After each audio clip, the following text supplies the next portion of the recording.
Hey everyone, welcome back. It is time for another wrestling review. We are going back to Japan, kind of, for this review. It actually is a New Japan promotion taking place in London, England. So technically, I am correct, but not correct.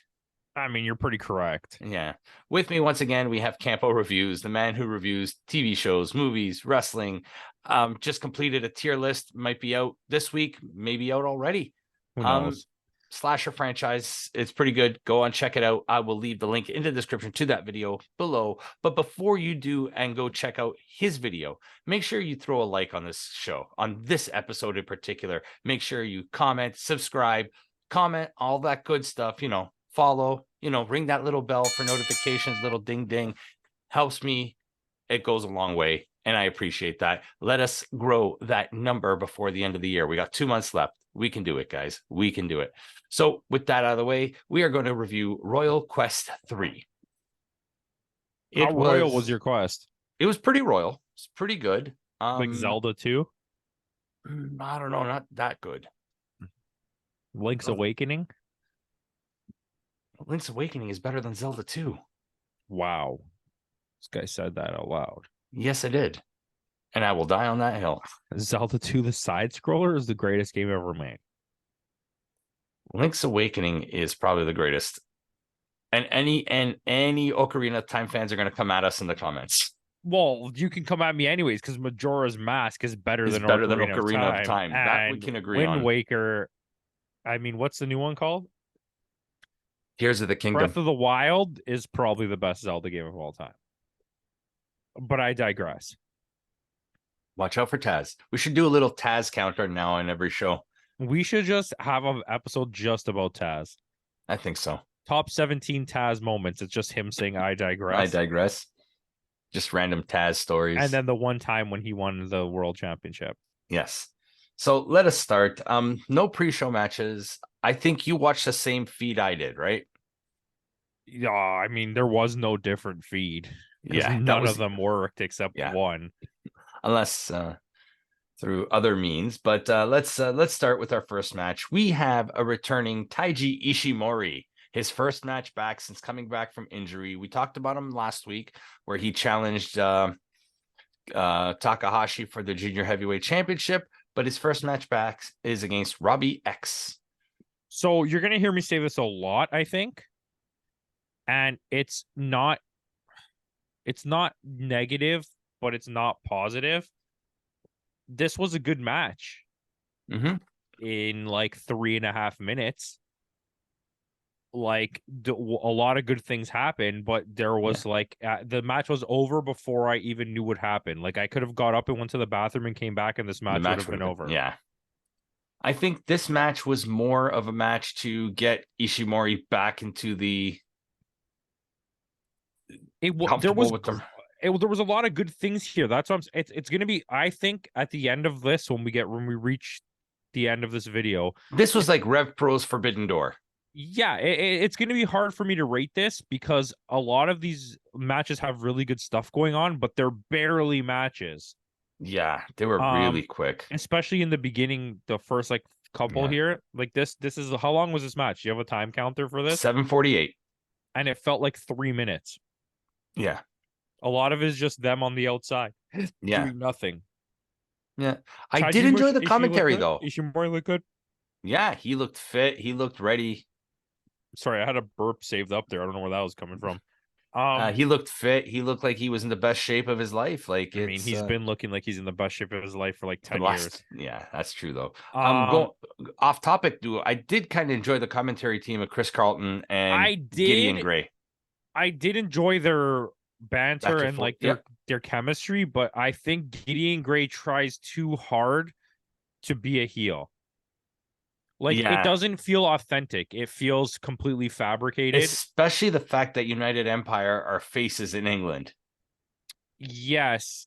And it was a weird dynamic, but I think it works. Yeah. Chris Charlton, in terms of on commentary, he's not bad.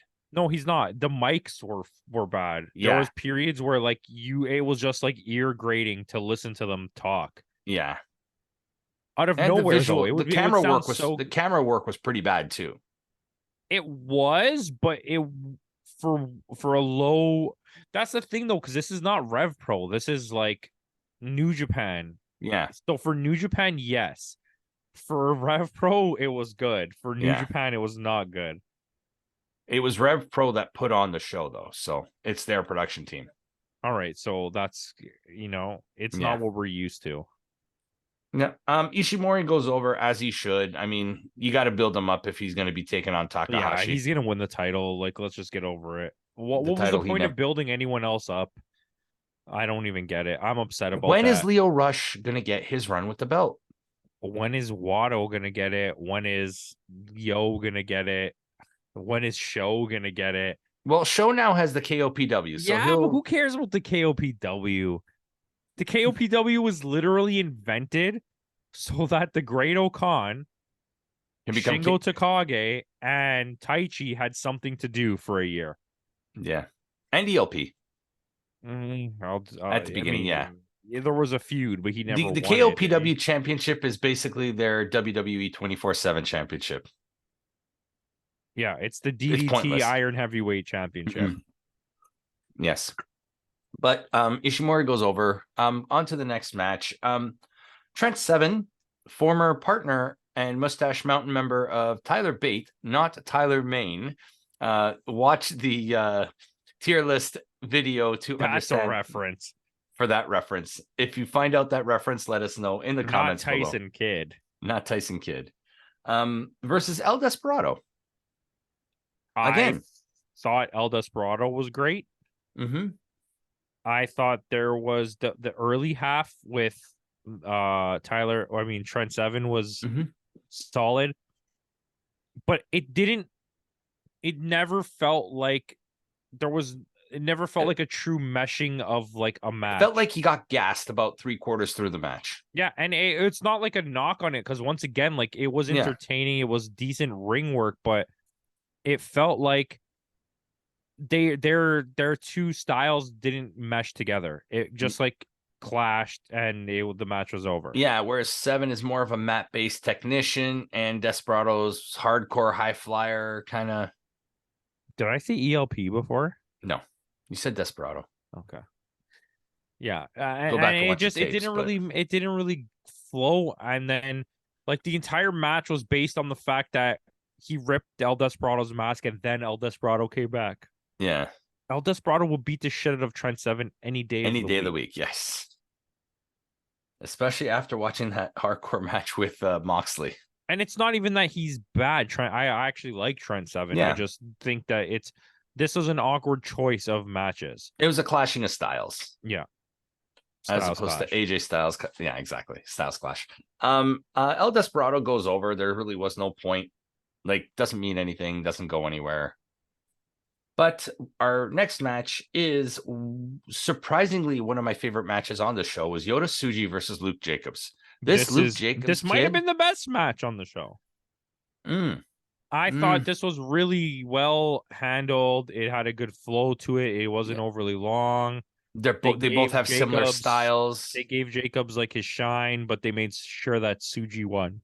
Yeah. This kid has a good future. They were comparing him to the next Will Ospreay type of, and I could see it. Like, I mean, he's good. He has clearly like some talent, and there's a future there. But like, let's keep it easy with the Will Ospreay. Will Ospreay, that man's a legend already. Yeah. But this was good. Yota Tsuji goes over. Finally, the guy gets a win. But it made this Luke Jacobs kid look good, and Luke Jacobs has got a future. I'm glad to see Tsuji get a win here. Yeah, he needed it, and he won like convincingly. Yeah, in convincing fashion. He utterly, even though Jacobs got a lot of offense in the match, Tsuji won in decisive fashion. Decisive. Next, we're going Bullet Club War Dogs defending their IWGP Junior Heavyweight Tag Team Championships against Leon Slater and Cameron Kai. I did not expect Leon Slater and Cameron Kai to be as good as they are. And Kai is only 17 years old. He looks way older than the other guy, Yeah. Leon Slater. But they like, were good. They way were older. fun to watch. They were I moving think that around so they have quick. such a bright future. Like Rev Pro to me is Europe's. I'm gonna say, I know they're not like in the European Union, but Europe's Impact. Yeah. They're probably the biggest promotion in Europe, let's be honest. I don't think there's anyone bigger than Rev Pro in Europe. Not right now. They used to have, which one was it? The ICW. ICW, so I guess. Yeah. Ooh, sorry. But it's not, ICW's not as big. I think Rev Pro is probably the biggest European company, and they're operating at a level similar to an Impact. They have a big fan base. They have a good working relationship with the Japanese companies, and the 4,000 seat arena worked well for them, which is what AEW should be doing. Yeah, go watch our State of Wrestling episode to understand why we're talking about AEW. But this was literally my perfect example of it. And you know what I like? And I'll say this about New Japan, I'll say this about Noah, I'll say this about Rev Pro. They're not scared to show you that the arena has empty seats. Yeah. Leave the people where they are and let there be some empty seats. I get it. Okay, you don't want the entire back behind the hard cam side to be empty, but you don't need to move the entire stadium into that section. Just fill up the bottom half, and then let everyone else stay sitting where they are. Yeah. It to me, like, I New Japan could care less how many tickets they're selling, because they know that they're renting arenas that aren't costing them that much money, which is what AEW should be doing. You don't need the buy rate arena on their pay-per-views is high. Yes, and it is for AEW as well. You don't need 18,000 seat arenas. Like I said, rent out 10,000 seat arenas where when you set up your thing, you're at 8,000. Yeah, because you're still bigger than Ring of Honor. I know they own that. Yeah, you're still bigger than Ring of Honor. You're still bigger than Impact. You're giving an atmosphere that your wrestlers deserve. Yeah, not one where, yeah, sure, they have 11,000 people there, but they're all behind them and they're looking at nobody. Do you know what I mean? They're speaking their well, why can't I think of the word? They're giving their promos to nobody. Yeah. To me, I don't like that.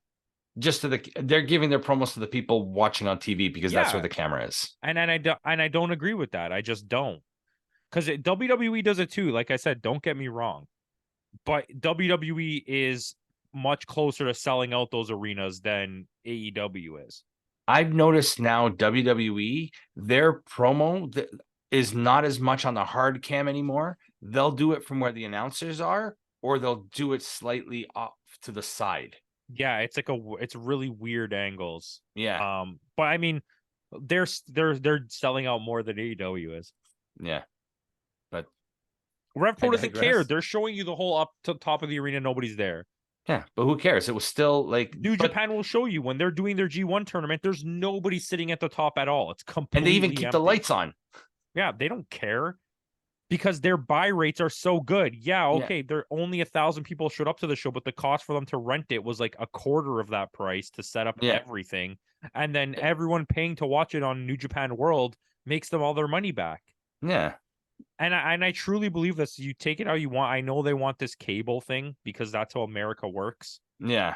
But if you had a service for AEW where I could watch everything in HD, I would buy that service. Yeah. I'd pay $10 a month to watch any AEW thing on a service. Yeah. So would I. Like Impact is starting to get it now too. They're starting to put all their old stuff on their service now. Yeah, because that's what people are going to pay you money to watch that. Yeah, and they're making money off of that, whereas WWE did the opposite. They went to Peacock and took all their streaming stuff off, except here in Canada.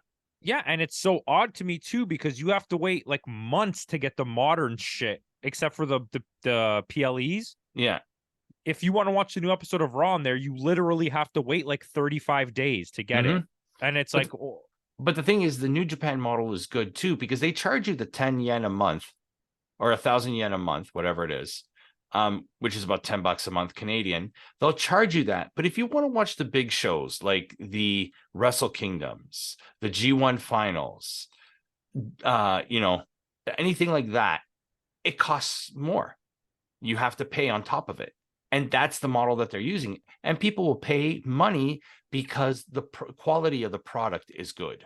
Yeah, and the product works in my eyes because it's like, and this is I think Noah does it even better because Noah, they have their major, like, let's say 6 pay-per-views that they'll charge you for, but everything else is going to be there immediately as it comes out On the triple service. fucking HD, and you can watch it in, and the best streaming I've ever experienced on any wrestling service. It's Yeah, they have the instant, it best. never lags, It's it so never user falls friendly. behind. It's so user friendly. And it's just like, that's what you should be giving me. Like, I should be able to watch Raw if I'm paying you anywhere on WWE Network. It should be on an app. It shouldn't be on Peacock. It shouldn't be on WWE Network where I have to log into a website. It should be an app that I just open and I can watch whatever. Have you seen the refreshed New Japan or not yet? Not yet. They changed the date to November 9th now. Okay. But digressing here, let's go back to the match at hand. Leon Slater and Cameron Kai, they had a really good shine, but we knew they weren't going to win this match. War Dogs go over. But like I said, it was a fun tag team match. And this could be a team that maybe New Japan might be plucking for their, because they're kind of lacking in tag teams. I mean, this was a really good match. Much better than it should have been. Mm-hmm. It still felt kind of short, but I can't knock it because I was blown away by 2 guys I didn't even know who they were until I watched this. Yeah. And one of them is 17 years old, who looks 45. So with that, we're going to go into our next match. The next match was the Gorillas of Destiny, Phantasmo, Tonga, and Tonga Loa against the Bullet Club War Dog members of David Finlay, Gabriel Kidd, and Alex Coughlin. And surprisingly, it was not Hikuleo in this match, but they teamed Tonga and Tonga Loa back together.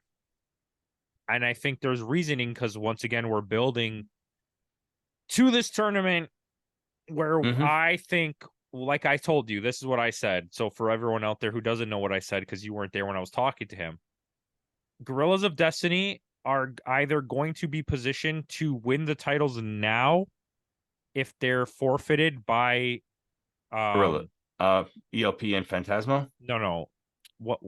What's the group called with Yoshihashi? Oh, Bishamon. If Bishamon is forced to forfeit the titles and they go up to whoever wins it, Gorillas of Destiny are going to win it now. If not, Gorillas of Destiny are going to win Tag League and they're going to go to Wrestle Kingdom and win the title. So this year they've separated it. Are they doing Tag League after Junior Tag? I think so. Because they're just doing Super Junior Tag. Because Super Junior's are also way earlier than last year. Both of them were at like the end of November, and now it's at the beginning. It's like mid-October. Juniors, I'm telling you what's going to happen. Either Ren Narita and Shota Umino are going to, spoilers because it's coming up, but they're not in this. They're not in the tournament. But I think what's going to happen is they're going to be in a match that's going to lead to them fighting for those titles. Yeah, but you did get your tag team though of Robbie Eagles and Kosei Fujita. Because it should be. That's the team that it should be. The juniors. Anyways, this match was really good. Ichiban Sweet Boy. That's my guy. This match was really good. A nice trios, sexy little trios match. Yep. Phantasmo did some really nice stuff. Yeah, he was the standout for me in this match. He was the standout of the show. Like, he's really coming into his own. I think Phantasmo needs a run with a bigger belt. I don't have nothing else to say about this. It was a genuinely just a well-rounded match with 6 pretty good wrestlers. Yeah. Tonga Loa has now shaken off that ring rust, and he's back in form too. Yeah, like I said, I genuinely think that the play is that they're going to be the champion. And even guys like Gabe Kidd and Alex Coughlin, who we weren't too much of fans earlier, we're starting to enjoy a little bit more now because they're in this group. Yeah. So with that, we'll go Gorillas of Destiny go over. With that, we'll go into our next match. United Empire members of Francesco Akira and the Great Okan against a newly formed tag team of Ren Narita and Shota Umino. We knew this was coming. We called this. Like them together. I said that was going to happen. And I knew this pre-knowing anything. But when you look at it from the outside looking in, it was too random of a grouping of 4 people. When does Akira ever wrestle with Okan? What's the beef with Okan versus Narita and Shota? Why are Shota and Narita together? If you're not watching like New Japan as much as we are, none of this match doesn't make sense at all. Because Francesco Akira and TJP are both teaming together in the junior tag. And yet they're both on this show, but they've been separated matches. Into different matches, which doesn't make any sense. This would have been a better match if it was Narita and Shota against Catch 2-2. Or if it was it would make more sense for junior heavyweights purposes. Yeah. If it was Cobb and fucking Okan against them, why have you separated Cobb and Okan? Because then what did you do? You made the tag team Hanare and Okan, but then you didn't put Hanare in this match. You put Hanare in the other match. Different match. Explain. Yeah. And the thing is, even with Gideon Gray on commentary, he didn't explain this. None of it is explained. And I think I don't understand. I think there's some kind of shakeup in United Empire. Not like anyone's leaving, but like the way they're structuring their tag teams and singles stuff, and they're trying to like test things out. Because the last like 3 shows we watched, and it's been a mishmash. It's been a mishmash of them just like, what can we do with these people? Like, if the rumors are true about what's his name leaving, there's talks about Will Ospreay's contract coming up. There's talks about Will Ospreay leaving. Every company is fingering his butt. Well, that was violent. So I'm thinking, and there's a lot of talks that Jeff Cobb is going to leave and go to AEW. Yeah, but we've seen that unless anyone goes to WWE proper, they don't break up the factions in New Japan. No. So speaking of breaking news, Brock Anderson, his contract is done. There's talks he's going to be joining WWE again. Let him go. I'd rather see him get used. Let him team with Pillman. The way it should have been. I would rather have that. They also own the rights to the name The Four Horsemen. Yep. And I would rather see them do something there. Bring in Griff Garrison. There's your 3rd member. And then let fucking Charlotte Flair be the leader of the group. Call them the Four Horsemen. Call them the Charlotte Flair, Brian Pillman Jr., Brock Anderson, and whoever you want. Call them the Four Horsemen. Griff Garrison. Bring him in. Call them the Four Horsemen. I will take that. I'm not upset at all. 0 upset. Get David Flair. But I digress. He's dead. But no, David's still alive. Okay, the other one is he's just Reed. Yeah, David's just 400 pounds now. Well, that's a wrestler weight. Yeah. But we got. Let's back to that. So we're a little confused now by the fact that United Empire is all a mishmash. Could this be maybe like, if they win some belts, it doesn't matter who's tagging, they can defend? I don't know, because it seems really strange to me that Jeff Cobb and Great O'Connor are 2-time IWGP World Champions, and they were a prominent tag team for them for like 3 years, and then all of a sudden they haven't changed groups. They're still in the same faction, but you've just decided to separate them as the tag team. But the thing is, and you've kept the belts on Bishamon for so long. You had great feuds. Like, even if you gave it to TMDK for a mouse's fart worth of time, at least move it around a little bit. Give some shine to other tag teams, because at this rate, give it back to FTR. Like, I would not even be mad at that. Give it to the Machine Guns. Yeah. But whatever. Tag team list coming soon. Yes. So Narita and Shota Umino go over. I think they're going to be the frontline contenders for World Tag League. I don't care. That's amazing. Yeah, at least it gets Umino into some sort of feud. It gives them both something to do while also not getting in the way of Tsuji or Ichiban Sweet Boy or Yuya. Yeah. It doesn't interfere with anything they're doing. Yeah. But it keeps them relevant. Yeah, I agree. Because Tsuji is clearly the next choice for world champion. Oh, yeah. Out of the group of them. Oh, yeah. He's clearly who's going to win. And Yuya is going to be the next in line for if they are bringing back the Intercontinental Championship.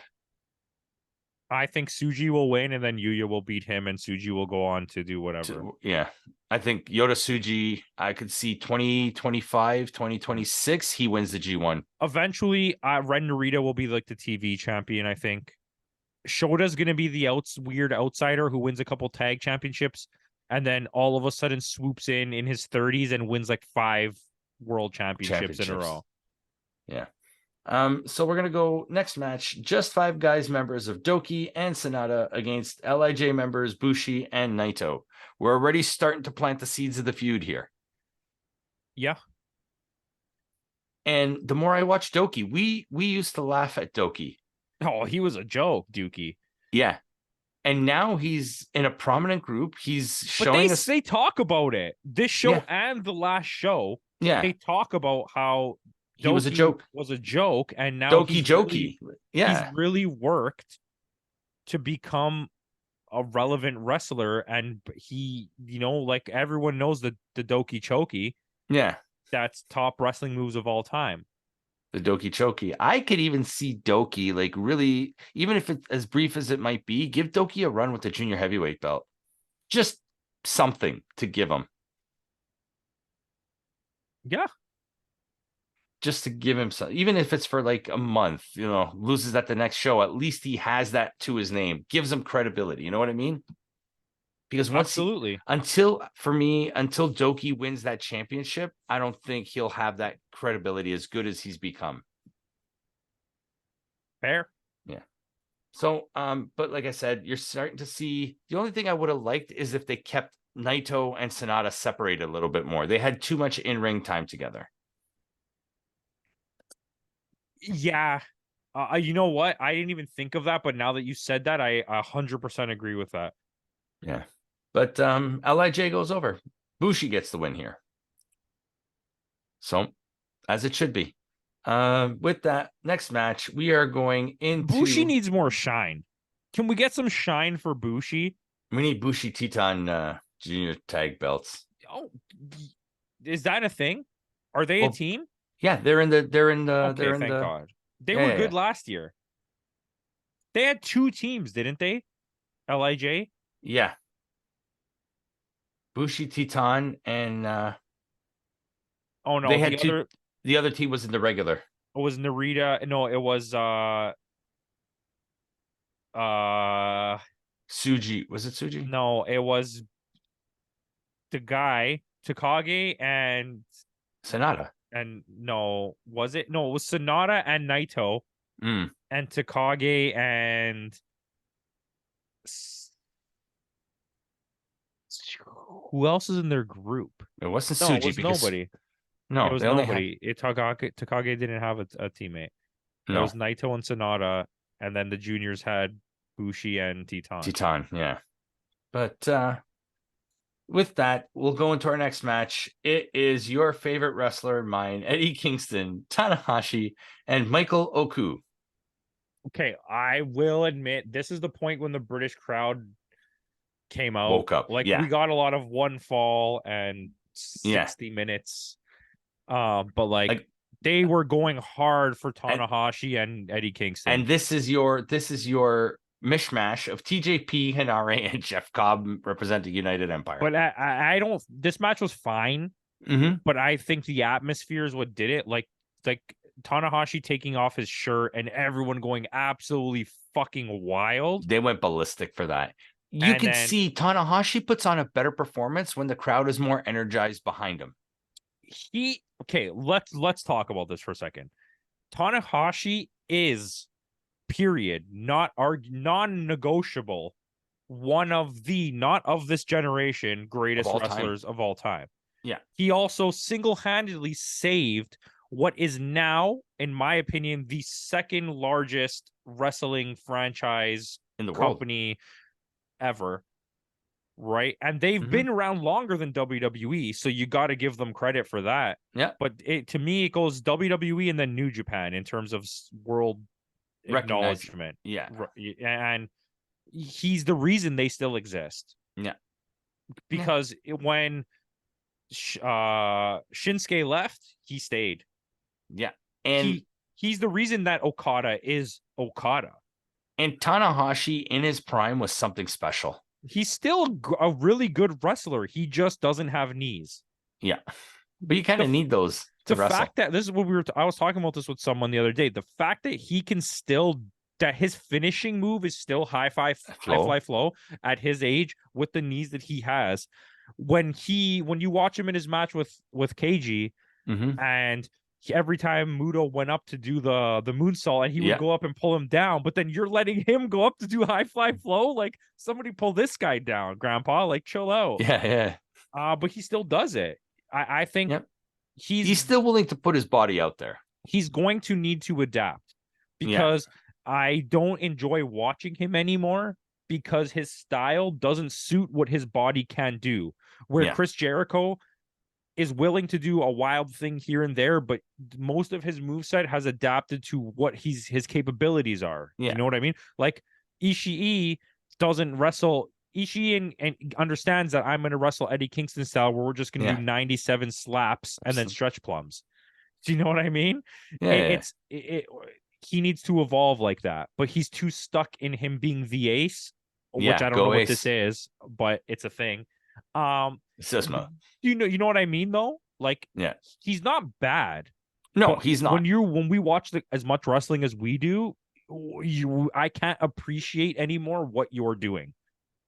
For me, it makes me sad to see Tanahashi sometimes in the state that he's in, because I watch Tanahashi. He's in great shape too. Yeah.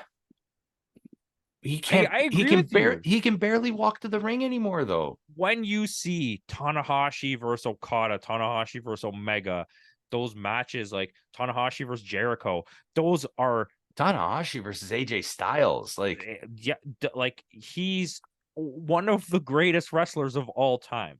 Yeah. So to see him wrestle the way he is, it's kind of bothersome. And this is a thing too. Okay. We watch a lot of wrestling, like I said. Tanahashi is not infrequently trotted out. He comes out in every single pay-per-view event, every event period. He's on there. This show when Okada is not. Yeah, exactly. Right. And that's where I think it starts to get like frustrating, because it's like a greatest hits match all the time. I don't need it. I don't need to see him fight Mike Bailey. Bring him out once in a while. Make him. But the thing is, like, I mean, like, bring him out once in a while. Like, make it a special. Use him for the trios matches. That makes sense to me. Make him a tag team. That makes sense to me. Don't put him in the G1 tournament. Don't have him wrestling big time singles matches. That's not who he is. Yeah. But even though Tanahashi versus MJF was pretty good. Who doesn't love Tanahashi? Like, if you ever have said to yourself, I don't love Tanahashi, then you just don't love wrestling. Yeah. I agree. But aside the fact from Eddie Kingston being in this match, this Michael Oku guy, he's pretty good. Oh yeah. And the crowd loved Eddie Kingston. Just want to throw that out there. Why? I don't know. Hey, listen, I said this before. Kingston is very over, but he's not over to the point where he should be the face of your company. Of two companies. He's not a Randy Orton. He's a freaking, I don't even have it. He's a Randy. He's a Sheamus. He's a bro. What's that guy's name? Matt Riddle. He's a Matt Riddle. He's popular, but he's not like the guy. Yeah. Matt Riddle will never put win him with the guy. You make RK Bro with Eddie Kingston. You don't make Eddie Kingston RK Bro. Yeah. That's true. That was a thing I just did. There you go. See? With that, Tanahashi, Kingston, and Oku go over. Michael Oku is just like, he was one of the most over guys on the show. Like, the crowd popped huge for him. I don't want to say this was a good match, but it was a pretty good match. It was, as much as they work in trios. Eddie Kingston, Tanahashi works in a trio scenario. It limits their in-ring time. Oh, excuse me. It's kind of late, guys. As you can see by the clock, it's after midnight. So with that, we'll go into our semi-main event. It is Shingo Takagi versus Tomohiro Ishii. My first thought was, why? Hold on, give me 1 second. What a match. Jesus Christ. Agreed. What did I just watch? At this point, I was like, well, yeah, I have my ups and downs and lefts and rights about this event. It was entertaining so far, but like, did we deserve to have this match? Big meaty men slapping meat. This was slapping meat. Did we no, listen, and I'm being so honest with you. No, same here. Did we deserve this match? No, absolutely not. Like, and this event to be at this point of the card, holy shit! I was like, what am I watching? But the thing is, I wasn't expecting much from these two, but they just beat the shit out of each other for 20 minutes. I've learned one thing. I've learned two things, and they're the same thing. Never underestimate Ishii. Oh my god, that's pretty close. Shingo is. This is not one of those things. Shingo's one of the best wrestlers, and he's super underrated, period. But when it comes to any match you're about to watch, you can never, ever underestimate the quality of the match that you're going to get from Ishii or Shingo Takagi. Yeah. Ever. And this, in a way, they were kind of alluding to the fact, and I think that's why maybe they went hard, that the winner of this match may get a shot at the Never Openweight Championship. And they should. Shingo should be a champion. Shingo should be the world champion, or in the running, at least, in my opinion. This is my issue with New Japan. And I'll say this as fast as I can. When you watch WWE, when you watch AEW, there's like a section of people that are in the running for world championship. In New Japan, there's a section of people that are deserving of this, but there's only one guy almost for the entire year that will challenge really for that title. The rest of the people are just fodder. Do you know what I mean?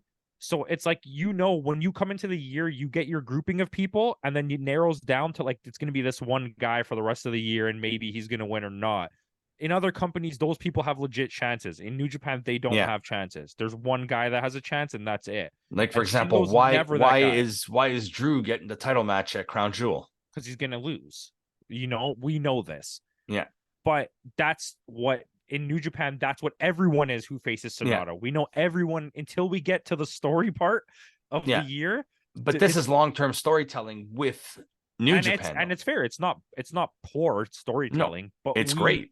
You're given more optimism in AEW where there's 10 guys that could win the title. Here it's like, Shingo's so good, but he's not going to win the title. He's not in the running, because he's won it once. Yeah, he has. And he rightfully so. And he's a legend in Dragon Gate. Ishii is also so underrated, and I think I'm a hater of Ishii. You know this, but like since we went to watch Forbidden Door, he was the best part of that match. Oh yeah, and like, but like you said, he's another one that works well in that trios type. He does, and he's the guy you want to watch meat slapping. Yeah, you want to watch people slap meat. That's him, the guy. Put him with anyone. But and that's why this match with Shingo Takagi worked, is because their styles match very well. Yeah, and they're both pros. They're when you, like I said, never underestimate either of these guys in a match, because they're such professionals. You watch this match, it kind of was like wishy-washy which way it was gonna go. And then you're like, oh, Shingo's taking this. Bro, Ishii kicking out. Then he took the lead. He did the brain buster. You're like, oh, shit, Ishii's going to win. Going to win this, yeah. And then, nope. Which is, and like I said, my first thought when I saw this is why? And why so high up on the card? Now I understand why. Because they're going to slap meat, baby. And the British people like to watch people slapping meat. So Shingo Takagi does go over. And they alluded to it, but we won't... But we find out after this match that Shingo is going to face Tama Tonga for the Never Openweight Championship. And I think on November 4th, I don't want to say for sure, but I think it's a transitional win. I think Tonga winning was just like, here, we love you. Just take another win and transition it to Shingo. Yeah. Because I think Finley's going to move into that. Finley is moving on. Yeah. Finley is going to the U.S. title championship. Yeah, especially, like I said, if there's talks of Will Ospreay leaving, who else? If not Will Ospreay, okay, we all know Naito's winning. Like, let's be honest. But the next guaranteed feud is going to be Naito versus Osprey until the contracts expire. Where I still think they're probably going to give Osprey the championship. Even if the contract, I don't think, even if it doesn't expire, if the contract doesn't expire and if he resigns, if he does resign, he'll be the second Gaijin to win the G1 and beat Naito at Wrestle Kingdom. For sure. Because he's already won the world championship. This IWGP, not the original IWGP, this version, which is the same one Shingo won. But yeah, hey, I'm not upset. Yeah. So with that, speaking of Will Ospreay, the aforementioned one is defending his IWGP United Kingdom Heavyweight Championship. They finally officially rebranded it against Zack Sabre Jr. Zack Sabre Jr. has challenged for more belts than defending the TV belt in the last little while. Shut up. Everyone shut up. If you're in this room with me now, shut up. There's nobody in the room. Did I know this was the main event? No, I kind of stupid for not checking what the card was.